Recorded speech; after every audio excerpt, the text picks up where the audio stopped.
আর আমার জামাই এমন একটা মানুষ যাকে আমি প্রত্যেকটা সেকেন্ডে, জানেন, আমি যেখানে যে আমার একবার বুকের মধ্যে হাহাকার করে যে মানে একটা মেয়ে বুঝতে পারবে যার হাজবেন্ড নাই। মানে আমি রেস্টুরেন্টের মালিক কি মালিক না, তোমার কি ভাই?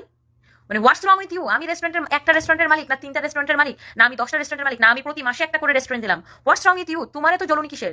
তিনি কি করলেন? তিনার জামাই, তিনার একজন মহাপণ্ডিত জামাই আছেন। এবং আমি আরেকটা কথা বলে রাখি, এই মেয়েটার কেরিয়ার যে নষ্ট হওয়ার জন্য একমাত্র দায়ী তার জামাই। এই জামাইয়ের পাকনামির জন্য এই মেয়েটার আজকে এই অবস্থা। লাইভে এসে অঝরে কাঁদলেন রোবায়েত ফাতেমা তনি। এবার বাড়ির শখকে চরমভাবে ধুয়ে দিলেন তনি। কি বলছেন তনি, চলুন আমরা একটু শুনে নেই। তার জামাইকে নিয়ে সে আবার একটা প্রেস কনফারেন্স করলো। এখন সেই প্রেস কনফারেন্সে সে দাবি করতেছে, আপনারা দেখছেন প্রেস কনফারেন্স নিশ্চয়ই, এখন সে বলতেছে আমি তাকে চাকর বলছি। হ্যাঁ, আমি তাকে চাকর বলছি। আমি তাকে গালিগালাজ করছি। হ্যাঁ, আমি গালিগালাজ করছি। কিন্তু কেন গালিগালাজ করছি?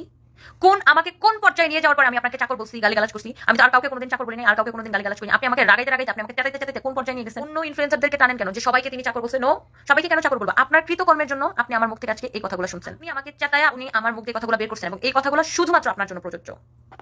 স্বামীর অপমান পৃথিবীতে কোনো নারী সহ্য করতে পারে না। যে কথাগুলো তনি লাইভে এসে কান্না করতে করতে বলছিল। তবলাবাদক বলেই তার স্বামীকে অপমান করেছিল বাড়ির শখ এবং তার স্বামী। এছাড়াও তার স্বামী মারা যাওয়ার পরপরই তিনি একটা লাইভে ক্যাপশনে লিখেছিলেন আল্লাহ বিচার করেছে, যার কারণে তনি এরকম রেগে গিয়েছে। কিন্তু আপনি আমার কি করছেন জানেন? আমার পুরনো ঘাতে আপনি আবার আঘাত মারছেন। মনে করেন একটা জায়গায় আপনি ব্যথা পাইছিলেন, সেই ব্যথাটা এখন ভালো করে শুকায়নি, আপনি ওই ব্যথার মধ্যে আবার ব্যথা মারছেন। এটা মেয়ে বুঝতে পারবে যার হাজবেন্ড নাই। মানে এমন একটা মানুষ, আমি রাগ করি, আমি ভালো, মানে সারাদিন আমি যা করি, আমি বাসায় যে তার সাথে বক বক বক বক করতাম নিশ্চিন্তে। আমি জানতাম যে সে আমার সবচেয়ে সেফ জায়গা, সে কোনোদিন আমার কথা অন্য কারোর কাছে বলে বেড়াবে না। আমি একটা উল্টাপাল্টা কথা বলি, সে কখনো মাইন্ড করবে না, সে কখনো মানে সে আমার পরম আপনজন। যেই মানুষটাকে আমি হারাইছি আমি তাকে কোনোদিন ফিরে পাবো না। আর এমন একটা ভালো মানুষ যাকে নিয়ে দুনিয়ার কেউ খারাপ বলতে পারবে না।